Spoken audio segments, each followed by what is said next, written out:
Richard Collins had forgotten what silence sounded like. Not the good kind that sits warm on a summer porch, but the hollow kind that follows a funeral and lingers in the walls. His wife's hat still hung on the peg by the back door, catching cobwebs and dust. The fields needed cutting. The fence on the north pasture sagged like a tired shoulder. He moved through it all in the manner of a man who had learned to keep going long after the point of meaning. Grind the feed. Check the troughs. Turn the key. Repeat. So when the dog arrived, padding out of the fog that bled across the soybean rows at dawn, it felt like a mistake the morning had made. A golden retriever, or something near enough. Ribby, mud-matted, eyes too bright for the rest of her. She kept 20 feet between them, head lowered, trembling with the effort of trust. Richard whistled once, a sound that used to bring his old shepherd running. The retriever hesitated and then took a small step, as if this one man might be different from the last 100 miles. By noon, she'd followed him to the pump house and his breath changed. The world sharpened. Dust motes became iron filings. He rinsed his hands, dried them on his jeans, and took the battered flip phone from the nail by the sink. The rescue coordinator, Bree, picked up on the second ring. "Bring her in," she said after he described the scar. "Go straight to Dr. Harrison's clinic. I'll call ahead." Richard found a clean blanket and laid it on the passenger seat of the old Ford. As he lifted the dog, she tensed, but didn't fight, shivering against his chest like a small storm. He paused with the door open, looking out at the fields, the flat line of trees along the creek, the sky trying to decide between blue and white. He'd spent a lifetime solving problems he could see. This felt like a door he shouldn't open, a hallway with no lights. On the county road, the truck hummed and the mile markers unfurled like rosary beads. The dog's head found his knee, and he kept one hand on the wheel and one hand on her ear, feeling the roughness of burrs and the soft warmth beneath. He tried to imagine any simple explanation: swallowed stone, a bad stitch, a botched spay, but his mind kept circling the same word that wouldn't come all the way to his mouth. At the clinic, the receptionist had the look of someone expecting trouble and hoping to outrun it with kindness. "Dr. Harrison's ready," she said, and led them through the disinfectant-scented corridor to a room of white tile and stainless steel. Harrison was a tall man with farmer's hands, the kind of vet who spoke to animals before he spoke to their owners. He palpated the abdomen, eyes tightening. "Sedation," he told the tech. "I want images now." The mask went over the retriever's muzzle. Her eyes found Richard's one last time before softening at the edges, as if the day had finally offered one kindness too many to resist. They wheeled her away. The room emptied. Richard stood with his hands in his coat pockets and listened to the clinic settle. The tick of a clock somewhere, the snap of a glove box, the far-off bark of a terrier insisting he was fine. He stared at the drain in the floor and remembered other drains, other rooms, other sterile smells. When they called him to the imaging bay, the world narrowed to a single gray screen. The dog's skeleton glowed ghostly white, ribs like the slats of a picket fence. Beneath them, lodged in soft tissue, was a geometry that did not belong. Edges, right angles, density brighter than bone. A sealed package, the size of a hand. Harrison exhaled through his nose. There is a sound a man makes when he understands the truth and wishes he didn't. He made that sound. Then he picked up the phone on the wall and spoke in a voice that had no room for doubt. "This is Dr. Harrison at Pine Hollow Veterinary. We need law enforcement on site, immediately." The text stilled. The receptionist, now in the doorway, pressed a hand to her throat. Richard's reflection hovered in the monitor, a man alone with a choice he hadn't asked for. He tightened his jaw and nodded to no one, as if he'd just made a bargain with his own shadow. Outside, a siren woke in the distance and began to draw a straight red line across the quiet town. When the deputies arrived, two cruisers sliding to a stop like punctuation, the clinic's parking lot turned from ordinary to official. Blue jackets, radios cracking like dry twigs, polite questions designed to see if your face matched your story. Richard answered what he could. The dog had wandered in. He'd felt the lump. He'd called the rescue. Bree arrived with a clipboard and a practiced calm, her eyes flicking between the retriever's chart and the officer's badges. Inside, Dr. Harrison briefed them with a surgeon's brevity. Foreign body, rectangular, radio pack. Recent incision suggests implantation rather than ingestion. One of the deputies, Sergeant Molina, tilted her head at the X-ray. "That's not a swallowed toy," she said. "That's a container." Richard's stomach turned. He tried not to think about human hands doing deliberate things under a light no one else could see. The room cooled around him. He found a chair and sat before someone told him to. "We'll need to remove it," Harrison said. "Right away. If it ruptures, the dog dies." Molina nodded. "We'll observe. Chain of custody from extraction. If it's what we think, narcotics will be here in 10. The operating room bloomed into motion. Stainless bowls, instruments lined like soldiers. Harrison scrubbed in. The techs checked vitals, set the IV line, prepped the abdomen with swirling circles of iodine that tinted the fur the color of late harvest. The retriever's chest rose and fell in a metronome rhythm that would have been soothing in any other story. In the glass observation pane, the world compressed to light and hands. Harrison's scalpel traced the previous incision, following the path of harm to undo it. Richard tried not to breathe too loudly, as if noise might jolt fate awake. He watched the careful separation of tissue, the gentle spreaders holding Pink aside, then a glint, something that wasn't flesh. Harrison murmured to the tech, and stainless tongs appeared like a magician's final gesture. They lifted it out, a tight machine-wrapped brick, its surface slick with saline and wrongness. Even behind glass, it radiated a silence that pushed sound away. The room didn't cheer. It didn't breathe. It simply obeyed the next instruction. Bag it, seal it, tag it. The tech read the time aloud. Molina wrote it down, pen biting the page. Minutes later, 2 agents in civvies with the flat eyes of people who specialize in bad news walked in carrying a portable field test kit. They slit a corner of the outer wrap, exposed a powder white seam, and touched a reagent swab. The color turned the shade of a hard winter sky. The agent nodded. "Cocaine," he said. "Pure." No one looked surprised. The surprise had burned out on the X-ray. Richard swallowed.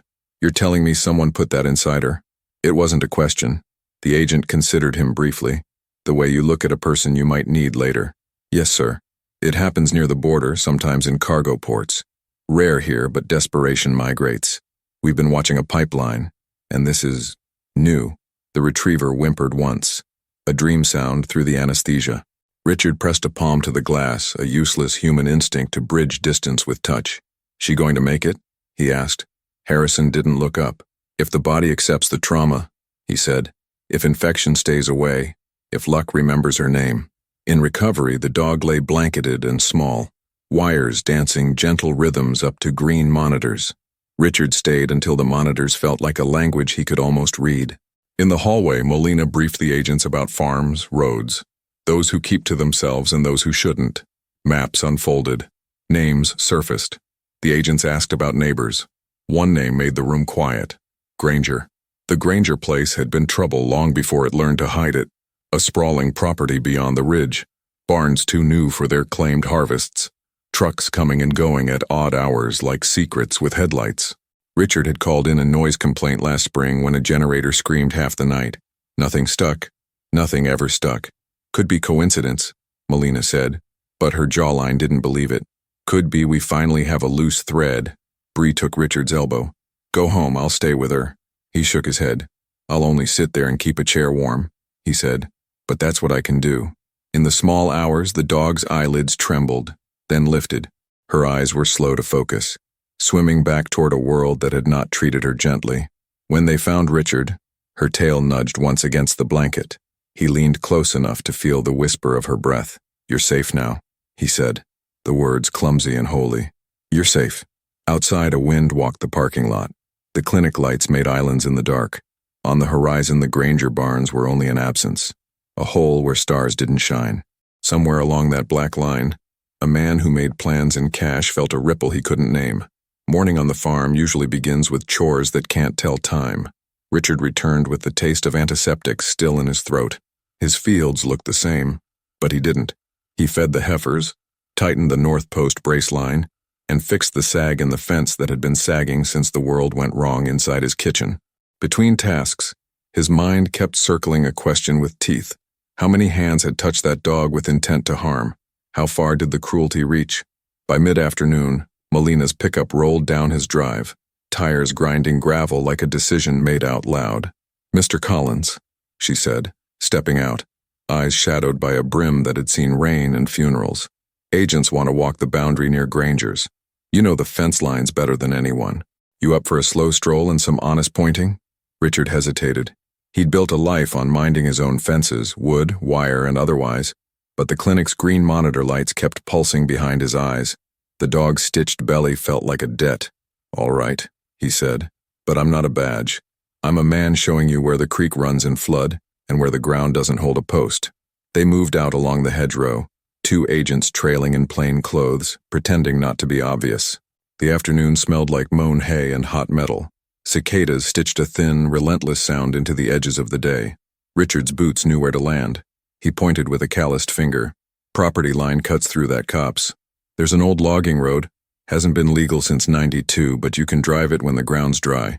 It connects to Granger's south barn. Trucks? One agent asked. At night, Richard said.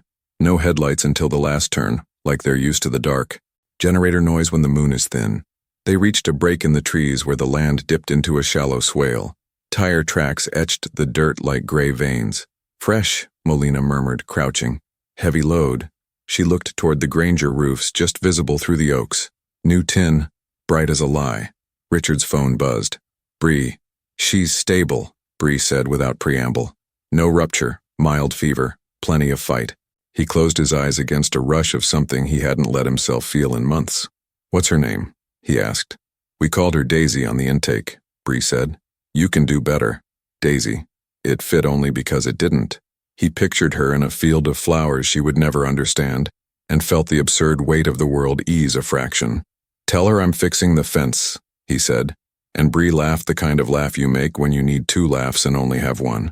The agents asked if there were other paths that didn't look like paths.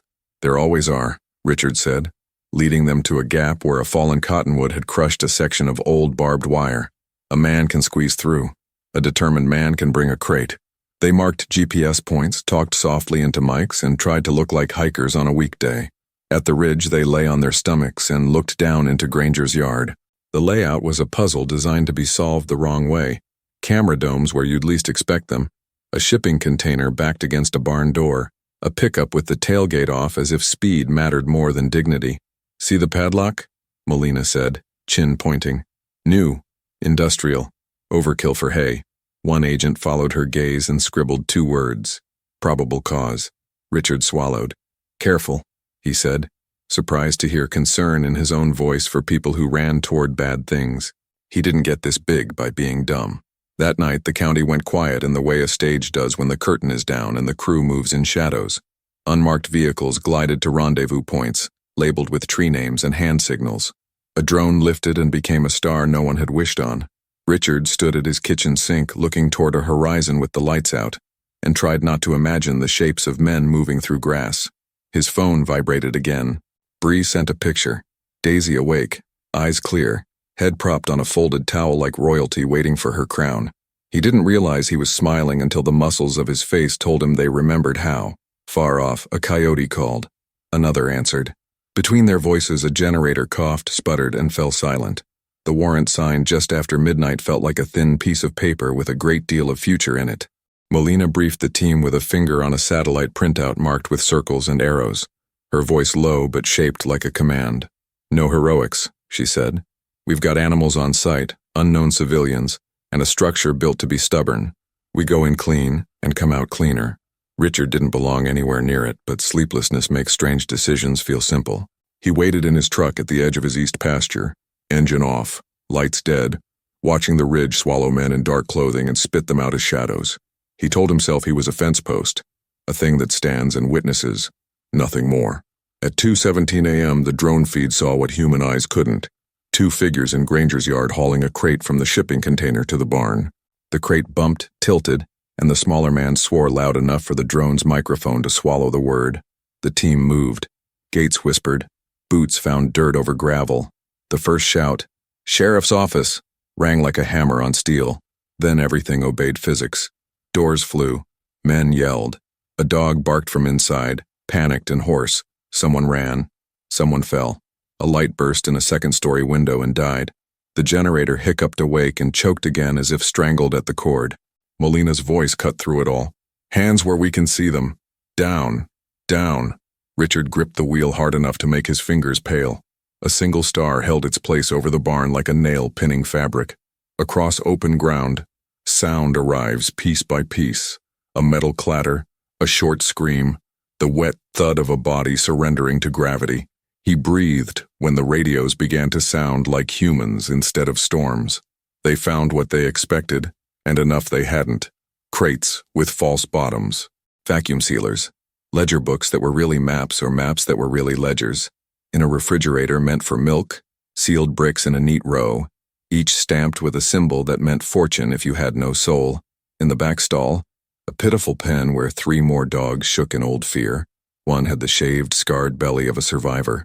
Granger himself came out of the house with his hands up and his eyes flat, as if this were just another transaction. Time for freedom, time for handcuffs. He tried a smile on Melina that didn't have a home. "I rent that container," he said. "Don't know a thing about." "Save it," she said. "The wind's done with your voice." At dawn, the place looked like a circus had packed in a hurry. Evidence tags fluttered on grass like odd flowers. Deputies directed an animal control truck to the pen, and one of the dogs, a brindled mix, pressed her face to the bars as if trying to memorize the last bad thing she would ever see. Richard stayed back until an agent waved him forward. "You're Mr. Collins," the man said, as if the day's events had given that name a position in a ledger. "That dog at the clinic, your call started a slip we could finally pull." "I felt a lump," Richard said. Not because it was all he had done, but because anything more felt like a lie.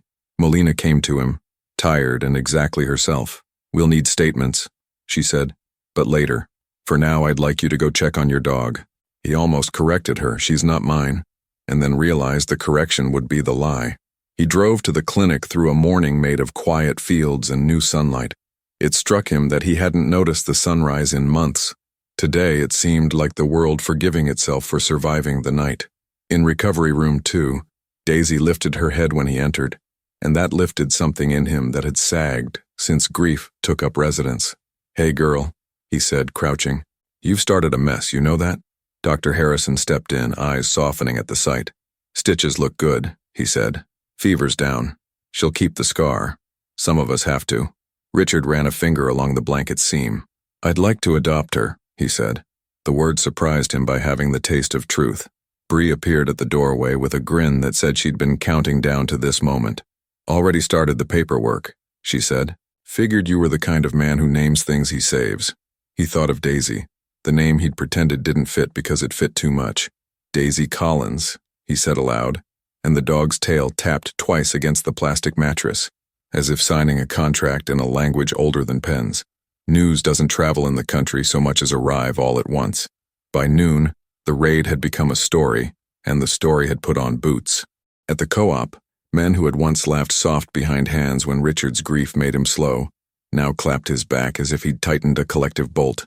"Heard you found the first thread," someone said. "Heard you pulled it," said another. Richard only shook his head. "The dog did," he answered.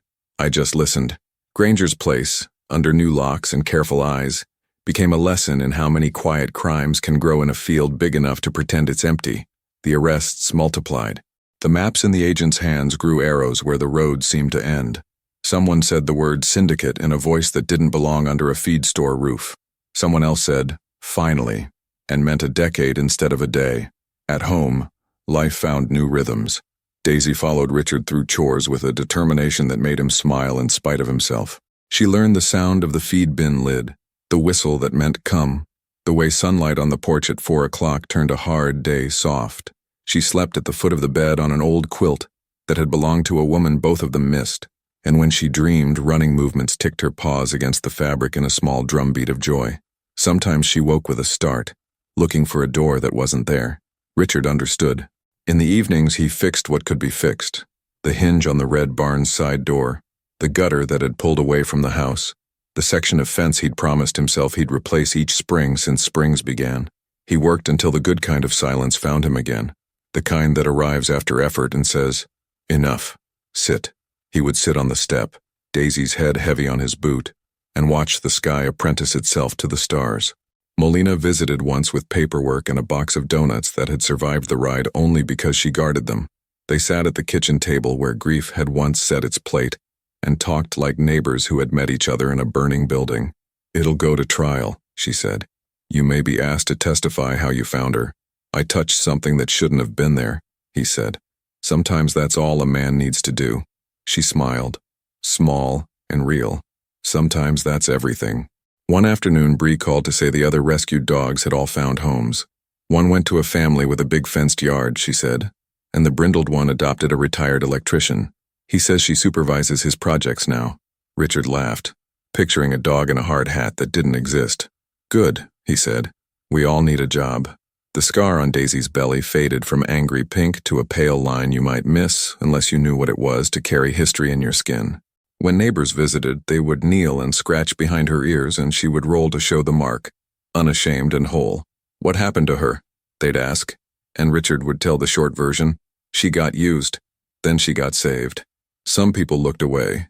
Most said, I'm glad. Summer tipped toward harvest. The soybean leaves dulled, then yellowed, then turned to the dry rattle that means the combine can sing. Richard climbed the machine with Daisy watching from below, her ears perked, her eyes the precise color of gratitude. He drove the rows straight and clean, and it felt like writing lines on a page that had waited for ink. The dust rose behind him and fell, and he thought of all the ways a life can carry weight, grief, responsibility, a dog's head against your knee on a drive to the vet that changes everything. Sometimes late he would dream of the X-ray, bones and light, the bright hard square that didn't belong. In the dream he reached in and lifted it out with his bare hands, and it turned to ash that blew away in a wind that smelled like rain. He woke with the sense that the world was, for a moment, tilted in a better direction. On a blue Saturday, Bree arrived with a rescue van, and they held a small, unofficial ceremony under the oak by the mailbox. She handed Richard a certificate with Daisy's paw print stamped in ink beside his name. To the man who listened to a dog, she said, and to the dog who taught a town the shape of courage. Neighbors clapped. Someone brought a plate of cookies. Molina stood off to the side, hands in her jacket pockets, and nodded once. Granger's barns were now inventory in a legal process. Time would do what time does. But here, on this patch of ground, a good thing had rooted itself. At sunset, Richard threw a tennis ball slow across the yard. Daisy bounded and stumbled, still finding the right speed for joy. She brought the ball back and dropped it at his boots, looking up with an expression that said, "Now what?" He picked it up and threw again. As long as there is a simple game that returns a circle to the hand that throws it, a man can build a life. He looked at the horizon and felt the quiet that comes when a long-held breath is finally exhaled. Law still lived in the house. Ghosts don't pay rent and never move out. But the rooms had opened their windows. The farm hummed in a lower key, less dirge, more hymn, and under the old oak, a man and his dog, stitched, scarred, and stubborn, played catch until the light left the grass and the first crickets tuned their strings. When they finally went inside, Daisy paused at the doorway as if remembering a door that meant trouble. Richard held it open with a hand that had lifted more than it had let fall. "Come on, girl," he said softly. "We made it through." She stepped in, tail high, as if crossing a border into a country where everything that had been taken would, in time, be given back in other forms, field by field, day by day, throw by throw.